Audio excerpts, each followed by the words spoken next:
નમસ્કાર. આપણે બધા એવું માનીએ છીએ કે ડાયાબિટીસ એટલે બસ ગળ્યું ખાવાનું બંધ. પણ શું ખરેખર વાત આટલી જ છે? શું ક્યારેય વિચાર્યું છે કે આપણું રોજિંદો તણાવ એટલે કે સ્ટ્રેસ અને આપણું લીવર પણ આમાં એક મોટો ભાગ ભજવી શકે છે? ચાલો આજે આખી વાતને એક નવા અને સરળ દૃષ્ટિકોણથી સમજીએ. તો સૌથી પહેલો અને મોટો સવાલ, શું ડાયાબિટીસ ફક્ત મીઠાઈ ખાવાથી જ થાય છે? મોટાભાગના લોકોનો જવાબ હા જ હશે. પણ આખી વાત એટલી સીધી નથી. ચાલો આ સામાન્ય ગેરસમજની પાછળનું આખું વિજ્ઞાન શું છે એને જરાક ખોલીને જોઈએ. જુઓ, એ વાત સાચી કે ખોરાક અને મીઠાઈનો રોલ તો છે જ, એને આપણે નકારી ન શકીએ, પણ એ વાર્તાનો માત્ર એક ભાગ છે. હકીકતમાં આપણું શરીર એ ખૂબ જ જટિલ અને અદ્ભુત સિસ્ટમ છે.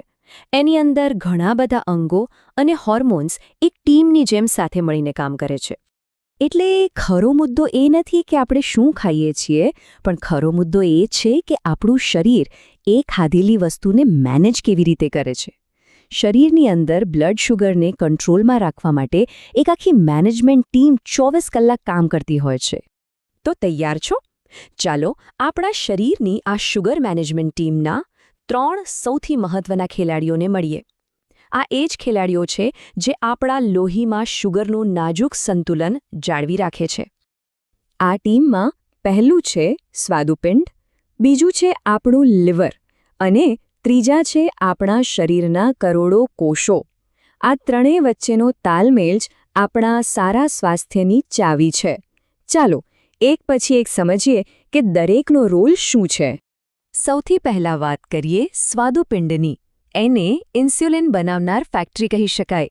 હવે આ ઇન્સ્યુલિન શું છે? સમજો કે ઇન્સ્યુલિન એક ચાવી છે.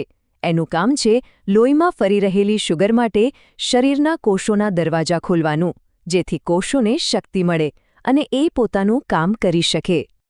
હવે આવે છે ટીમનો બીજો ખેલાડી, લિવર. આને આપણા શરીરનું શુગર ગોડાઉન કહી શકાય. જ્યારે લોહીમાં જરૂર કરતાં વધુ શુગર થઈ જાય ત્યારે લિવર એને પોતાની અંદર સ્ટોર કરી લે છે. અને પછી જ્યારે શરીરને શક્તિની જરૂર પડે ત્યારે એ જમા કરેલી શુગરને પાછી લોહીમાં મોકલી દે છે. કેવી સ્માર્ટ સિસ્ટમ છે નહીં? અત્યાર સુધી બધું જ એકદમ પરફેક્ટ ચાલી રહ્યું હતું. ટીમ સરસ કામ કરી રહી હતી, પણ હવે એન્ટ્રી થાય છે આપણી વાર્તાના વિલનની. અને એ વિલન છે લાંબા સમયનો તણાવ, એટલે કે ક્રોનિક સ્ટ્રેસ. ચાલો જોઈએ કે આ સ્ટ્રેસ આખી સ્માર્ટ સિસ્ટમને કેવી રીતે ખોરવી નાખે છે. આજની ભાગદોડવાળી જિંદગીમાં સ્ટ્રેસ તો આપણો કાયમી સાથી બની ગયો છે. ભણતા હોઈએ તો પરીક્ષાનો સ્ટ્રેસ, નોકરી કરીએ તો ટાર્ગેટ પૂરા કરવાનો સ્ટ્રેસ અને જીવનની બીજી નાની મોટી જવાબદારીઓનો સ્ટ્રેસ તો ખરો જ. જ્યારે આ સ્ટ્રેસ લાંબા સમય સુધી રહે છે ત્યારે શરીરમાં કોર્ટિસોલ નામનો એક સ્ટ્રેસ હોર્મોન વધવા લાગે છે. અને આના કારણે આખી સિસ્ટમ ગડબડ થઈ જાય છે. લિવરને એવું લાગે છે કે શરીરમાં કોઈ ઇમરજન્સી છે, એટલે એ જરૂર વગર જ શુગર લોહીમાં છોડવા લાગે છે. અને બીજી બાજુ શરીરના કોષો પેલી ઇન્સ્યુલિનની ચાવીને ઓળખવાની ના પાડી દે છે. પરિણામ, લોહીમાં શુગરનું લેવલ સતત ઊંચું રહેવા લાગે છે. અને આ જે પરિસ્થિતિ ઊભી થાય છે ને, એને જ મેડિકલ ભાષામાં ઇન્સ્યુલિન રેઝિસ્ટન્સ કહેવાય છે. એટલે કે ચાવી તો છે, પણ કોષોના તાળા જામ થઈ ગયા છે. એટલે શુગર લોહીમાં જ ભટક્યા કરે છે, કોષોની અંદર જઈ શકતી નથી. અને જો આ ઇન્સ્યુલિન રેઝિસ્ટન્સની હાલત લાંબા સમય સુધી ચાલુ રહે તો એ જ આગળ જઈને ટાઈપ 2 ડાયાબિટીસનું રૂપ લઈ લે છે. તો જોયું કેવી રીતે સ્ટ્રેસ, જે દેખીતી રીતે અલગ જ વસ્તુ લાગે છે, તે ડાયાબિટીસનું એક મોટું કારણ બની શકે છે. પણ વાત ખાલી સ્ટ્રેસ પર નથી અટકતી. આપણી રોજિંદી જીવનશૈલીની બીજી ઘણી આદતો પણ હોર્મોનલ બેલેન્સ પર સીધી અસર કરે છે. દાખલા તરીકે, રાત્રે મોડે સુધી જાગવું અને પૂરતી ઊંઘ ન લેવી, કે પછી કલાકો સુધી એક જ જગ્યાએ બેસીને કામ કરવું. આ બધી આદતો પણ હોર્મોન્સના સંતુલનને બગાડે છે. એની સામે રોજ રાત્રે 7-8 કલાકની શાંતિપૂર્ણ ઊંઘ અને થોડી ઘણી શારીરિક કસરત આખા સમીકરણને સુધારી શકે છે. તો હવે સૌથી મોટો સવાલ એ છે કે આ બધી સમસ્યાનો ઉકેલ શું? સારી વાત એ છે કે આનો ઉકેલ બહુ અઘરો નથી.